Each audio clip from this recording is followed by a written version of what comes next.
Hello friends, welcome to this video on Microsoft Excel. So in this video, we will be taking a look at how to zoom in and zoom out the spreadsheet, okay, in Excel.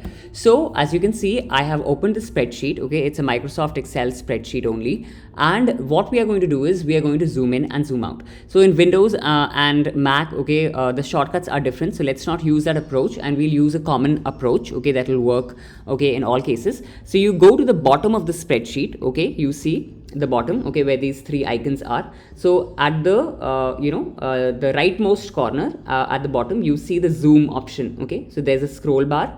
Right now it's pointing to 92%, okay, and what you can do is if you have to zoom in, you move it to the left, okay, like this, and you see things are getting smaller, okay. And if you have to move it to the right, okay, you see that you are able to zoom out, okay, your presentation, your spreadsheet. So very quick way, okay, to do that. So that's all for this video. I hope, okay, it helps you, and thanks for watching, and see you in the next video.